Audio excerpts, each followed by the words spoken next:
Et voilà, ce moment est bien arrivé, ce moment tant attendu de suivre les journaux parler à langue française sur votre chaîne. La télévision de tous les regards positifs et optimistes, la Best Entertainment Television, BTV. Mesdames, Mesdemoiselles et Messieurs, bienvenue. Vous nous suivez actuellement sur Azam TV, la chaîne 391 sur Canal+. Comme l'accoutumée, vous nous suivez sur la chaîne 396 et Star Times, c'est la chaîne 106 et 781.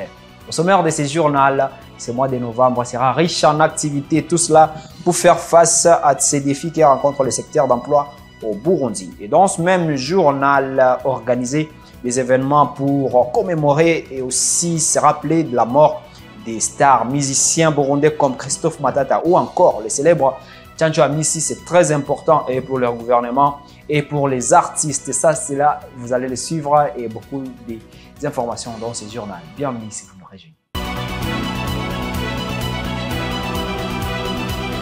Bienvenue, ce mois de novembre qui vient de débuter sera riche en activités à travers les pays. Tout cela pour faire face à ces défis qui rencontrent le secteur de l'emploi au Burundi. Plus de décisions avec des précisions de notre concert et la Gloria Kids.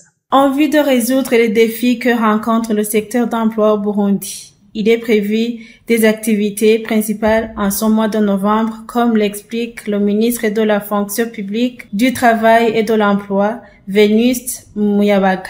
À partir du 6 au 8 novembre 2024, sera tenu à Gitega un forum sur l'entrepreneuriat, la formation professionnelle et l'emploi. C'est un forum très important. Il va rassembler les acteurs œuvrant dans les domaines intéressés par l'entrepreneuriat, la formation professionnelle et l'emploi. Les régulateurs responsables des politiques et programmes en matière de la promotion, création d'emplois, la formation professionnelle et l'entrepreneuriat autour du thème Ensemble pour la promotion de l'entrepreneuriat, la formation et l'emploi au Burundi. L'objectif principal de ce forum national est de créer un espace d'échange sur les succès et les défis en matière de la promotion de l'entrepreneuriat, la formation professionnelle et l'emploi de jeunes, femmes et personnes à besoins spécifiques afin de produire un plan d'action pour les besoins futurs. Ces trois principales activités viennent dans le cadre de bien accompagner les jeunes et de créer un espace d'échange sur les succès en matière de la promotion de l'entrepreneuriat, en vue de la vision du Burundi, pays émergent en 2040, pays développé en 2060. Et les habitants du nord de la mairie de Bujumbura apprécient les travaux de réparation de la conduite qui alimente cette localité en eau potable. Et ce dernier demande à ce qu'il puisse être disponible l'eau à tout moment dans leur ménage. Les précisions de Patrick Atrenima. Après la réparation d'une conduite alimentant en eau potable la partie du nord de la mairie de Bujumbura, les habitants de cette localité, précisément en zone Gihosha, quartier Muyaga, communément appelé Gisandema, apprécient la façon dont cette problématique a été résolue. Igihe amazi yari yabuze byari bigoye sana twaratuma nk'abamakinga ibido kamuha ibihumbi bitatu. La période de la pénurie d'eau potable dernièrement enregistrée dans notre localité ne nous a pas facilité la vie. Imaginez un bidon de 20 litres qui coûtait 3000 francs, même 5000. C'est un soulagement pour nous aujourd'hui.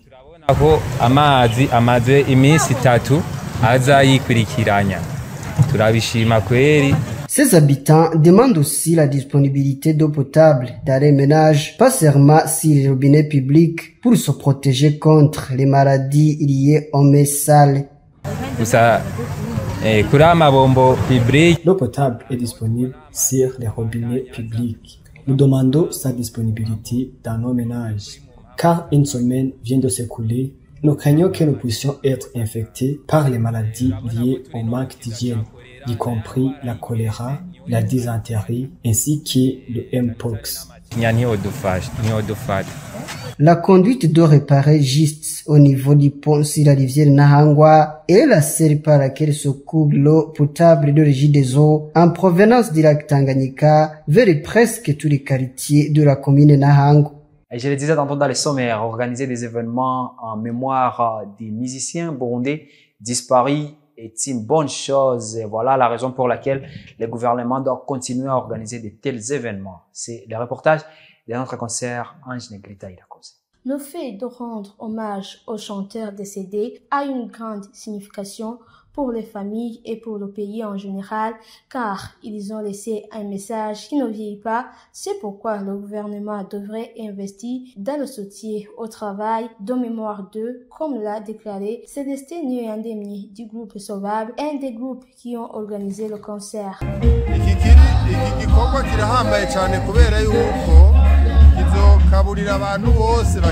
Cette initiative est très importante lorsque vous êtes en bonne santé. Vous avez la capacité de voir ce qui se passe dans le monde, mais s'il y a quelqu'un d'autre qui est mort et qui n'a pas la capacité de voir ce qui se passe dans le monde, c'est pourquoi nous appelons les familles de ceux qui ont perdu les rêves à comprendre nos projets et à leur faire savoir que leur peuple n'est pas parti et que nous sommes toujours avec eux parce que disons déjà qu'ils les soutiennent et que c'est nous qui les soutenons. C'est ce que nous avons fait pour les soutenir et soutenir les familles qu'ils ont laissées derrière et qui sont encore en vie. Le travail que nous avons fait consiste à semer la graine et cette graine pourra germer plus tard parce qu'ils ont la capacité de faire ce travail afin qu'elle aille plus loin. Je voulais dire que c'est le gouvernement qui devrait préparer des activités comme celle-ci devant nous. Mais nous l'avons fait pour que demain, il y aura d'autres qui puissent nous soutenir. Nous demandons au gouvernement de faire tout ce qui est en son pouvoir pour venir témoigner et s'assurer que nous sommes là pour trouver une vie meilleure aux chanteurs car ils ont un message important pour les citoyens et la nation dans son ensemble. Aster Rugamba, le leader du Lukinzo Live Band, a déclaré que les chanteurs ont chanté des chansons significatives et ont beaucoup aidé la nation. C'est pourquoi nous devrions nous souvenir d'eux tout le temps. Il nous a également expliqué les difficultés qu'ils ont rencontrées pour retrouver certaines tombes de ces musiciens décédés.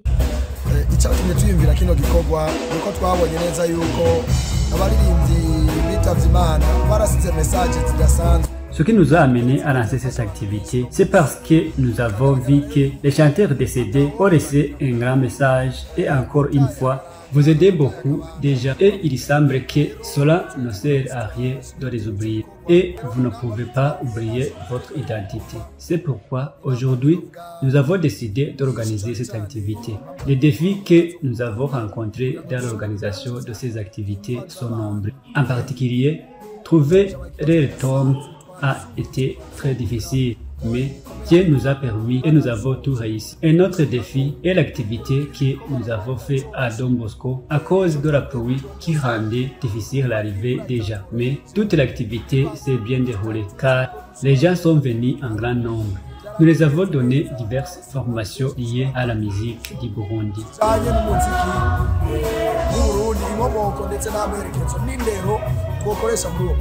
L'acte de commémoration des chanteurs décédés a eu lieu le 2 novembre 2024 où il a commencé par l'activité consistant à déposer des bouquets de fleurs sur certaines des tombes qu'ils ont pu trouver. Et puis, ils se sont dirigés vers le corps Don Bosco, situé à Buterere, où ont été données diverses formations en mémoire des musiciens décédés et ont ensuite terminé par un spectacle musical en mémoire de ces artistes décédés. Et à présent, sur le podium des sports avec Gilles Verne et Nakimana du service sport ici à la BTV, Lukinzo Volleyball Club du côté homme et GLC du côté femme. Voilà les clubs connus champions du Hero Cup pour sa 5e édition. Lukinzo, après avoir bâti Bissoro sur un score de 3-2 et GLC a bâti le FC Muzinga sur un score de 3-0. En football, l'international burundais Youssouf Ndaïchimie alias Nyange promet de déployer 18 millions de francs chaque mois. Cela pour payer la scolarité des joueurs de l'Aigle Noir, son ancien club formateur. Au volleyball, la Coupe des Zéros a pris fin ce dimanche 3 novembre avec les victoires de Lukinzo de 3-7 contre 2 de Bissoro côté homme et 3-7 de Genda Light Club contre 1 de Muzinga chez les dames. Ariane Nishimwe, capitaine de JRC, nous dit le secret de la réussite. Turanezerewe cyane kuko uherutse baradutsinze natwe no musi twaba twatsinze Nous sommes très contentes. C'est vraiment un sentiment de satisfaction. La fois passée, Mozinga nous a battus, mais pour le moment, nous les avons renversés. C'est grâce au travail acharné et à la cohésion entre nos joueuses et surtout nous avons gardé le courage. Selon Charles Niongabo, entraîneur de Bissoro, Lukinzo a été guidé par son expérience et demande que cette compétition soit beaucoup soutenue. Presque 80% des joueurs de Lukinzo jouent à l'équipe nationale. Ils sont expérimentés par rapport à nous, ce qui les a aidés à gagner son match. Cette compétition est d'une ampleur nationale selon moi. Elle devrait être assistée au niveau national et avoir la participation des personnes de haute autorité, même jusqu'au rang des ministres. Ils peuvent aussi inviter des clubs étrangers, ce qui ferait venir un grand nombre de spectateurs, synonyme de ce qui fera augmenter les frais à la fédération. Normalement, dans une telle compétition, les médailles devraient être accompagnées par une enveloppe pour soutenir les joueurs. Mais je pense que dans les compétitions à venir, les choses auront changé.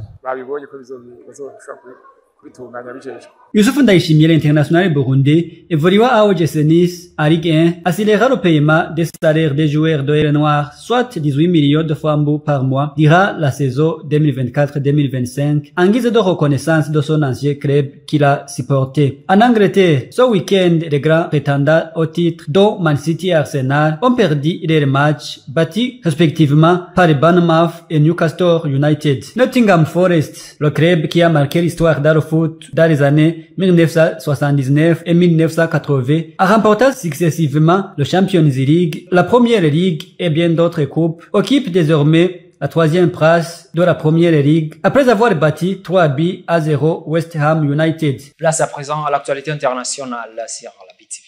À la une de l'actualité moldave, la victoire au présidentiel de la sortante pro-Union européenne Maia Sandu. 2 semaines après la victoire de justice dit oui au référendum en vue d'une adhésion du pays à l'Union européenne, les Moldaves étaient invités ce dimanche 3 novembre à se rendre aux urnes pour élire leur futur président. Pro-européenne Maia Sandu, qui brigue un second mandat à la tête de cette ex-république soviétique, affrontait Alexandre Stoyanoglu, un candidat soutenu par les socialistes pro-russes. Et alors qu'elle compte près de 10 points d'avance, 55 à 45%, sur 99% des bulletins comptabilisés, Maia Sandu a revendiqué la victoire. Emmanuel Macron et Ursula von der Leyen l'ont aussi félicité. C'est plus de 99% des voix comptabilisées. Maia Sandu compte désormais près de 10 points d'avance sur Stoyanoglu. Ce dernier était en tête en début de soirée, mais le vote de la diaspora moldave, remporté à 80% par Sandu, a fait la différence. Moldavie, qui est victorieuse aujourd'hui. Chers Moldaves, vous avez donné une leçon de démocratie digne de figurer dans les livres d'histoire. Aujourd'hui, vous avez sauvé la Moldavie, a-t-elle lancé à son quartier général de campagne. Première femme à occuper en 2020 les plus hautes fonctions dans cet état situé entre l'OTAN et la sphère d'influence russe. Maia Sandu a longtemps cherché à ménager le président russe Vladimir Poutine tout en normalisant ses relations à l'Ouest. Mais depuis que l'Ukraine voisine vit sous les bombes du Kremlin, elle martèle que les 2,6 millions de Moldaves doivent intégrer au plus vite la famille européenne. Et voilà, c'est la fin de ce journal. Le journal que vous pouvez retrouver désormais sur votre appareil. Allez sur YouTube et tapez @BTV Burundi. On se retrouve très bientôt pour une nouvelle édition. Bon début de la semaine avec la télévision de tous les regards positifs et optimistes.